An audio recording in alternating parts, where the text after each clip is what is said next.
शांति। आज 5/2/2025 की मुरली का सार देखेंगे।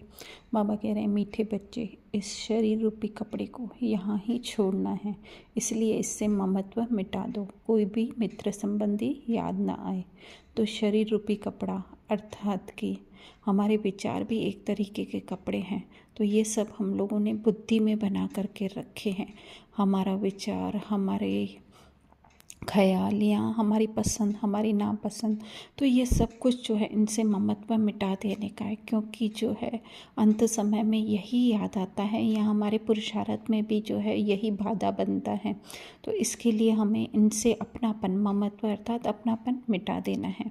फिर बाबा प्रश्न पूछ रहे हैं, जिन बच्चों में योग बल है उनकी निशानी क्या होगी। तो बाबा कह रहे हैं, उन्हें किसी भी बात में थोड़ा भी धक्का नहीं आएगा, कहाँ भी लगाव नहीं होगा। समझो, आज किसी ने शरीर छोड़ा तो दुख नहीं हो सकता, क्योंकि जानते हैं इनका ड्रामा में पार्ट ही इतना था। आत्मा एक शरीर छूट जाए, दूसरा शरीर लेगी। योग बल अर्थात कि हमारा आत्मिक स्थिति कितनी है, हम कितना स्वयं को आत्मा देखते हैं और औरों को आत्मा के रूप में देखते हैं।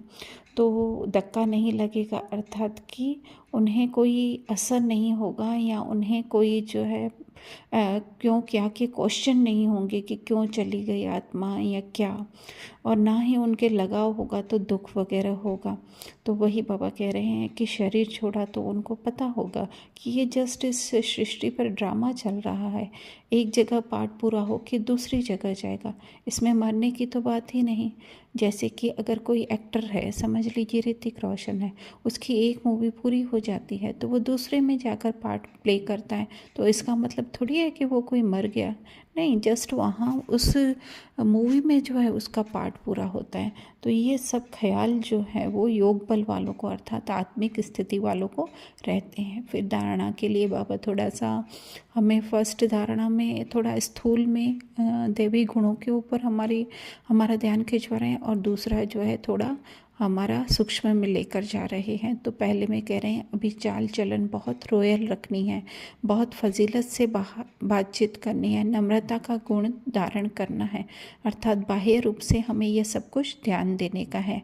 लेकिन आंतरिक जो हमारा गुप्त पुरुषार्थ है, उसमें बाबा कह रहे हैं, इन आँखों से जो कुछ दिखाई देता है यह सब कब्र दाखिल होना है, इसलिए इसको देखते भी नहीं देखना है। एक शिव बाबा को ही याद करना है, किसी देहदारी को नहीं। तो ये जो है ये सब हमारा गुप्त पुरुषार्थ होना चाहिए। फिर बाबा वरदान में कह रहे हैं, मास्टर ज्ञान सागर बन, गुड़ियों का खेल समाप्त करने वाले, स्मृति सो समर्थ स्वरूप भव। मास्टर ज्ञान सागर अर्थात क्या होता है, हमारी बेहद की बुद्धि। जो बाबा ने हमें ज्ञान दिया है वो हमें बेहद में अपने आत्मिक स्थिति से हम धारण करेंगे। तो बाबा आगे जैसे विस्तार में कह रहे हैं कि कोई भी अगर बातें आती हैं तो बाबा उन्हें निर्जीव बातें कह रहे हैं। निर्जीव क्यों कहा जा रहा है, क्योंकि उसमें कुछ सत्यता तो है ही नहीं, वो तो ड्रामा में आ रही है, आत्मा का उससे कोई लेना देना नहीं है। तो बाबा ने कहा, असार बातें, ईर्ष्या, अनुमान, आवेश आदि की बातें जो होती हैं उसको जो हम सत्य मान लेते हैं और फिर दूसरों को बताकर या खुद चिंतन करके उनको और ख्याल हम गहरा करते जाते हैं, जैसे कि वो जीवित है, प्राण भर देते हैं उसमें। लेकिन फिर समय जाने पर हमको ये बुद्धि में ख्याल भी आता है कि ये तो सब कुछ जो है वो मतलब बाबा की याद से जो है उसको बीती सो बीती कर देते हैं और सोचते हैं कि इसमें ज़रूर हमारी कोई ना कोई उन्नति होगी। लेकिन बाबा कह रहे नहीं, इसमें भी जो है वो टाइम जाता है हमारा, इसलिए पहले से ही हमारे बुद्धि में ये मास्टर ज्ञान सागर की स्मृति होनी चाहिए। तो ये सब जो है वो वैसे बाबा बोलते हैं पपेट शो बोलते हैं या मिक्की माउस का खेल बोलते हैं, आज बाबा गुड़ियों का खेल बोल रहे हैं, क्योंकि ये है ना, मूवी में तो सब कुछ आता है ना, कॉमेडी भी आती है तो कोई ऐसा सीन भी आता है। तो बाबा ने कहा कि ये सब खेल समाप्त कर दो। फिर स्लोगन में बाबा कह रहे हैं, जो समय पर सहयोगी बनते हैं उन्हें एक का पदम गुणा फल मिल जाता है। जैसे कि इस समय आत्माओं को जो है वो सच्ची शांति, सच्चे सुख, सच्चे प्रेम की अनुभूति करानी है।